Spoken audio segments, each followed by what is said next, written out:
स्वागत है आप सभी लोगों का मेरे चैनल साइंस और टेक्नोलॉजी में। मैं अनुभव विपुल आप सभी लोगों का स्वागत करता हूं आज के शो कैमरा ट्यूसडे में। आज हम लोग बात करेंगे पैनासोनिक GH5 Mark II के बारे में। तो आइए समझते हैं। तो सबसे पहले समझते हैं पैनासोनिक GH5 के बारे में, क्योंकि ये समझिए मार्च में 2017 में लॉन्च किया गया था, यानी काफ़ी पुराना हो चुका है। और इसका ये समझिए कि जिस टाइम ये लॉन्च किया गया था ये बहुत से बहुत ज़्यादा आगे था, यानी कि जो इसका मतलब कैपेबिलिटी था, जो ये कर सकता था 2017 में, समझिए हाल फिलहाल के कैमरा अब छू पा रहे हैं, तो ये बहुत ज़्यादा आगे था अपने समय से।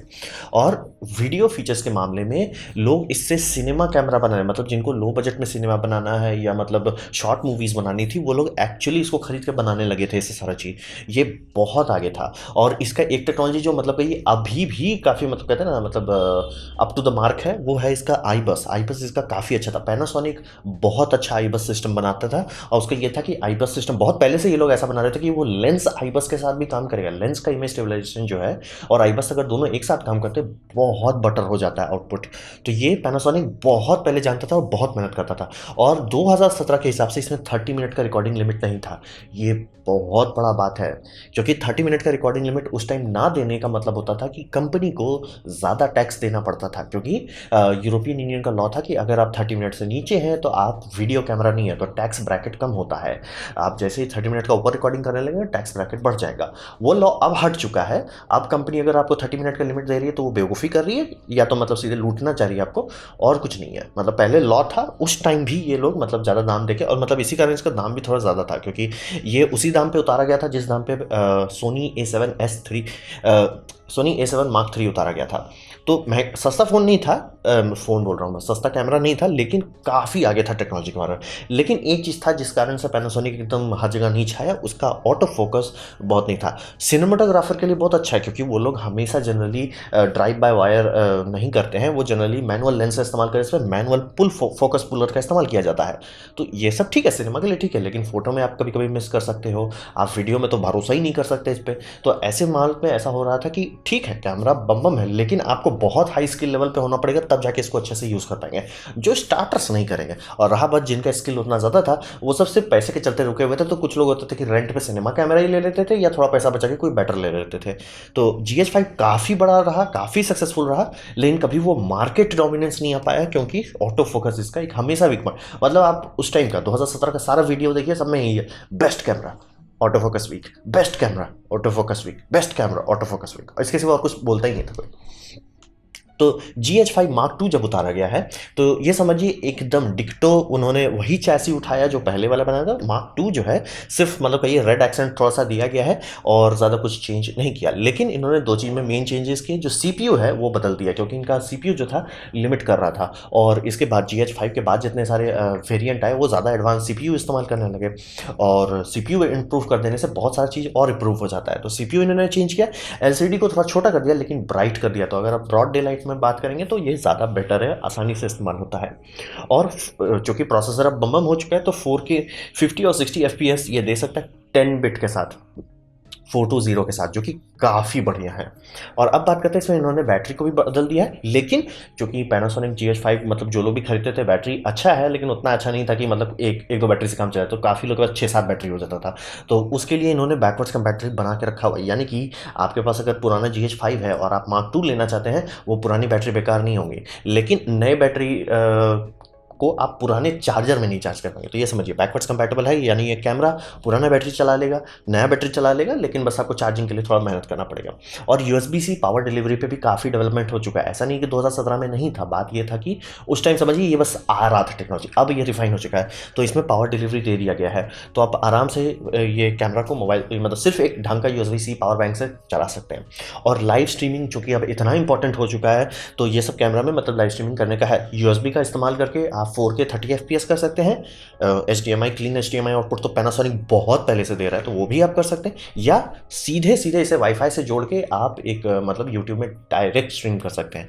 तो ये बहुत बड़ी बात है। जिनको एक भैया मेरे को एक कैमरा दो, मेरे पास सेटअप है और मैं बस लाइव स्ट्रीम करना चाहता हूँ, हुआ नहीं करना है, आराम से ये खरीदिए, खुश रहिएगा, और कोई भी वेब कैम नहीं है जो इसके आधा भी आ जाए, जो मतलब ऑलमोस्ट इसी दाम का लेता है वो आ जाए। मतलब समझिए अभी भी कोई भी वेब कैम नहीं है जो मैं जो अपना स्ट्रीमिंग में सेटअप इस्तेमाल करता हूँ, मोबाइल कैमरा का इस्तेमाल करता हूँ, उसके आसपास भी कोई ये नहीं आता। मतलब बहुत ख़राब होता है वेब कैम, मतलब समझिए आदम जमाने की टेक्नोलॉजी पर अटकी हुई है।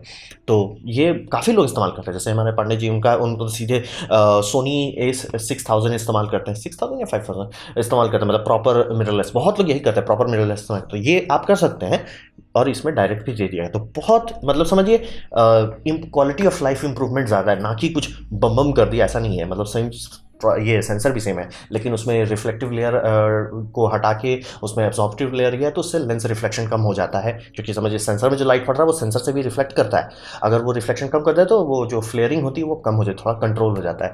तो काफ़ी इंप्रूवमेंट किया गया है ये, लेकिन नया नहीं है, इंप्रूव्ड है, और सिर्फ प्रोसेसर को बदल दिया। जितना भी इसमें मेन चेंजेस आ रहा है वो प्रोसेसर से हो रहा है। तो अब बात करते हैं, ये कैमरा कोई जनरली फोटोग्राफी के लिए नहीं लेगा। ऐसा नहीं कि ये नहीं कर सकता फोटोग्राफी, लेकिन आप समझिए मोबाइल का फोटोग्राफी जेन्युइनली इतना नज़दीक आ गया है कि अब होता है ना कि यार क्यों मैं इतना बड़ा कैमरा लेके हु हा करूँ, क्योंकि कहते हैं ना the best camera is the camera that is on you. मतलब जो कैमरा आपके पास है वो ज़्यादा मायने रखता है, ना कि आपका अलमारी में रखा हुआ मतलब भयानक कैमरा। तो हिसाब वही बनता है कि अब फोटोग्राफी के लिए लोग इस तरह के कैमरे नहीं करते, और ये वीडियो के लिए स्पेसिफिकली बना भी है। तो फाइनली अब जाके पैनासोनिक कह सकता है कि नहीं, हमारा auto focus top tier auto focus जो कि कैनन के पास है और सोनी के पास है उसके लेवल पे जा सकता है। तो ये इन्होंने फाइनली ठीक कर दिया। हाँ, लेकिन ये मत समझिएगा कि एकदम परफेक्ट हो गया, क्योंकि है अभी भी ये कॉन्ट्रास्ट डिटेक्ट, यानी का मतलब होता है कि जैसे कि आप इसका एज केसेस में जाने लगते हैं, जहाँ पे मतलब सब्जेक्ट ज़्यादा हो, नॉइज़ इन्वायरमेंट में बहुत हो, नॉइज़ एज लाइक कुछ बहुत सारे एलिमेंट्स हों, ये तो वो सब केसेस में आपका वही भी सोनी और कैनन बेटर हो जाएगा। लेकिन बहुत हद तक आप आंख मूंद करके इस पर भरोसा कर सकते हैं। फाइनली उन्होंने एक प्रॉब्लम सॉल्व कर दिया, और लॉक प्रोफाइल्स में काफ़ी सारे लॉक प्रोफाइल दे दिए, जो कि पैनासोनिक पहले एक अजीब काम करता था कि लॉक प्रोफाइल में वो पेमेंट करना पड़ता था। तो इसमें काफ़ी सारे नए लॉक प्रोफाइल, जो कि नया प्रोसेसर के कारण पॉसिबल हो गया है, वो दे दिया गया है। आईबस को और इंप्रूव किया, जो कि इनका पहले ही बहुत अच्छा स्ट्रॉन्ग सूट था। और मतलब टोटल आप देखें तो ये USB-C से आप लगाइए, चार्ज कीजिए, बम कीजिए, मतलब कुछ ऐसा नहीं है कि पैनासोनिक GH5 खराब था। पैनासोनिक GH5 बहुत अच्छा था। मतलब अगर उस कैमरा को कोई मतलब भयानक कैमरा बनने से रोक रहा था तो सिर्फ और सिर्फ ऑटो फोकस था। तो ये काफ़ी समस्या सुलझा चुका है। तो अब बात करते हैं इसको अदर्स के कंपेयर में रखते हैं, क्योंकि अब 2017 तो नहीं है। तो सबसे बड़ा प्रॉब्लम था कि पैनासोनिक ने खुद ही जैसे ही इस कैमरा को अनाउंस किया उसी टाइम बोल दिया कि हम GH6 उतार रहे हैं। ये पता नहीं किस महान आइडिया था, क्योंकि अगर ये GH6 को पूरी तरह से उतारते तो अच्छा रहता, क्योंकि तब अगर ऐसा कर देते कि देखिए GH6 हम लोग उतार रहे हैं ये साल के अंत में, यानी 2021 के एंड में आ जाएगा GH6, और GH6 का दाम इतना रहेगा, ठीक है। तब ये होता कि आप Panasonic 2 micro four third camera उतार रहा है, एक इस दाम का है, एक इस दाम का है, और उसमें ये फीचर है, तो लोग जज कर पाते। अभी ऐसा कर दिया कि लोग अटक गए कि अब मान लीजिए GH6 उतना अच्छा नहीं होता, तब जाके लोग डिसाइड करेंगे अच्छा 5 Mark II लेते हैं, या मान लीजिए GH6 बहुत अच्छा निकलता है, लोग Mark II जो अभी खरीद रहे हैं वो सिर पीटेंगे कि भैया थोड़ा सा हम पैसा बचा लेते, क्योंकि अब पता नहीं है किसी को कितना मनी का गैप होता है। तो ये पैनासोनिक ने समझिए खुद के से ही फुस कर ला लिया। तो ये बहुत अजीब डिसीजन था बिजनेस के मामले से। दूसरा, कंपटीशन अब बहुत बढ़ चुका है। ये बात एकदम सही था, 2017 में तो कुछ था ही नहीं, लेकिन अब ब्लैक मैजिक है। पैनासोनिक का खुद का बॉक्स कैमरा है, जो अगर आपको सिनेमा करना है तो लोग आप सीधे बोलेंगे भैया ये बॉक्स कैमरा लो, क्यों? क्योंकि इसमें टाइम कोड है और जेन लॉक है। तो अगर आप 360 डिग्री का वीडियो बनाना चाह रहे हैं या VR करना चाह रहे हैं, उसके सिवा तो आप कुछ ले भी नहीं सकते। तो हिसाब वही समझिए कि बहुत कंपटीशन बढ़ चुका है। और अभी अगर आप मतलब Z कैम भी ले सकते हैं, जो कि काफ़ी अच्छा सिनेमा कैमरा है, प्रॉपर सिनेमा कैमरा है। तो क्यों कोई इसको खरीदे? मतलब GH5 Mark II जो आप निकाल रहे हैं उसमें मतलब अब कुछ भी ऐसा यूनिक सेलिंग पॉइंट नहीं है, जो कि मतलब पैनासोनिक GH5 के पास था, क्योंकि GH5 बहुत आगे था अपने समय से, और Mark II सिर्फ उसमें जो कमी था उसको ठीक किया। कुछ ऐसा आगे नहीं चला गया कि लोग करें वाओ। तो आप अभी अगर इसको कंपेयर करते हैं कैनन और सोनी से, तो वो दोनों के पास है ऐसा ऐसा चीज़ जो मैच कर सकता है। कैनन के पास सिर्फ एक प्रॉब्लम है, कैनन 30 मिनट का लिमिट देता है, इसीलिए बोला कि 30 मिनट उस टाइम हटा दिया था, वो बहुत बड़ी बात है। कैनन तो अभी भी नहीं 30 मिनट हटाता है, और नाइकॉन भी नहीं हटाता है 30 मिनट का लिमिट। सब चीज़ है, लेकिन जिनको लॉन्ग फॉर्म वीडियो करना वो ये दो कंपनी को छू ही नहीं सकते 30 मिनट का लिमिट के कारण, सिर्फ सोनी हटाया हुआ है। और मेन फ़ायदा होगा अगर आप कैनन या सोनी लेते हैं, मेन फ़ायदा होगा आपको बड़ा सेंसर मिलेगा और बड़ा सेंसर से बेटर क्वालिटी आता है। जब तक अगर दोनों का लेंस सेम क्वालिटी का है, बेटर आता है। प्लस दोनों का लेंस इकोसिस्टम अब बहुत बड़ा हो चुका है। कैनन के पास बहुत बड़ा लेंस कैटलॉग है, सोनी के पास अब बहुत बड़ा लेंस कैटलॉग है। ये सब का कैटलॉग इतना बड़ा हो गया कि ये माइक्रो फोर थर्ड का लेंस कैटलॉग उसके कंपेयर में नहीं खड़ा होता। अब आप बोलोगे ऑब्सक्योर ब्रांड जो इंडिया में नहीं मिलता, मैं उसका कुछ नहीं कर सकता। इंडिया में आम लोगों के लिए आसानी से मिलने वाले लेंसेस में आपको कैनन और सोनी बहुत आगे जा चुका है। तो इस कारण से जो मतलब इकोसिस्टम का बेनिफिट था वो बहुत कम हो गया। आप ज़रूर कहोगे ये बात एकदम 100% सही है कि दोनों बहुत महंगा पड़ने वाला है। कैनन तो आप ले ही नहीं सकते अगर आपको है कि भैया मुझे लॉन्ग फॉर्म रिकॉर्डिंग करनी है जहाँ पे 30 मिनट का लिमिट नहीं होना चाहिए, कैनन आप छू नहीं सकते। आप सोनी ले सकते हो। सोनी का सबसे बड़ा साइड इफेक्ट होता है कि उसका इमेज स्टेबलाइजेशन है लेकिन उतना अच्छा नहीं है, लेकिन काफ़ी लोग तब भी इसको यूज़ कर लेते हैं। क्यों? क्योंकि कोई भी सिनेमा कैमरा में इमेज स्टेबलाइजेशन नहीं होता। आपको इमेज स्टेबलाइजेशन ढंग का चाहिए, आप हमेशा बाहर से करोगे, यानी कि गिम्बल लगाओगे। तो गिम्बल तो आप खरीद सकते हो, ऑटो फोकस के लिए आप कुछ खरीद नहीं सकते। तो कारण वही बनता है कि इसीलिए लोग सोनी खरीद लें। और सोनी A7S III बहुत महंगा है, लेकिन परफॉर्मेंस जो देगा वो आराम से आपको इतना संतुष्ट रख देगा, इतने लंबे समय तक संतुष्ट रखेगा कि आप बोलेंगे ठीक है हम खुश हैं, गदगद है। तो इसीलिए हर हालात में जो माइक्रो फोर थर्ड का है उसका पुअर इकोसिस्टम हेल्थ है। यानी माइक्रो फोर थर्ड को दो लोग दौड़ा रहे थे, ओलंपस और पैनासोनिक। ओलंपस खिसक लिया, पैनासोनिक एक काम करते हैं, हम दो जगह दौड़ते हैं, फुल फ्रेम में भी दौड़ते हैं और माइक्रो फोर थर्ड में भी दौड़ते हैं। और ये बहुत गलत डिसीजन रहा, क्योंकि देखिए माइक्रो फोर थर्ड का ऑलमोस्ट रिलीज एकदम खत्म करने लगे और फुल फ्रेम में भी ये लोग उतनी तरह से नहीं छा पाए, कारण वही था ऑटो फोकस। तो हिसाब ये बना कि ये लोग अब वापस कर रहे हैं कि नहीं, फुल फ्रेम पे तो हमने गैम्बल खेला, उतना सक्सेसफुल नहीं हुआ, तो अब माइक्रो फोर पे वापस आते हैं। इसीलिए दो कैमरा को एक ही साथ अनाउंस कर दिए, जो कि नहीं करना चाहिए। तो कोई कंपनी ऐसी नहीं करती कि भैया ये आप अभी मत खरीदो क्योंकि मेरा अगला आने वाला है। भाई क्लियर कट अगर बताते कि ठीक है उस दाम पे मैं बेटर कैमरा निकाल रहा हूँ, तो लोग डिसाइड कर लेते कि ठीक है यार, मतलब मैं 4K से खुश रहता हूँ, मुझे नहीं चाहिए 5.6K जो आने वाला है GH56 में, मुझे उतना नहीं चाहिए। ठीक है, मैं आराम से यही लेके खुश रहता हूँ। अब तो वो भी नहीं कर सकते, क्योंकि ना तो आपने उसका दाम बताया, ना तो उसमें क्या कैपेबिलिटी है बताया, लोग अटके हुए हैं। तो इकोसिस्टम का हेल्थ जो है वो उतना अच्छा नहीं है।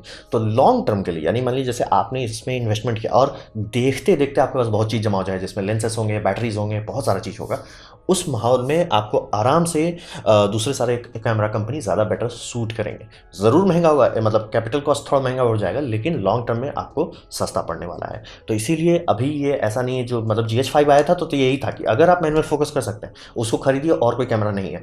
अब वैसा नहीं है। तो और GH5 का तो खुद ही बैंड बजाने के लिए GH6 निकाल दिया है। अब पता नहीं वो आएगा तो कितना अच्छा होगा। लोगों का कहना है वो 8K तो कर नहीं सकता, क्योंकि वो अनाउंस कर चुका है कि वो 5.6 तक के तक जा सकता है। तो यानी कि मेगापिक्सल भी बहुत ज़्यादा उसमें नहीं, 33 मेगापिक्सल चाहिए होता है 8K के लिए, तो उतना शायद नहीं है उसमें।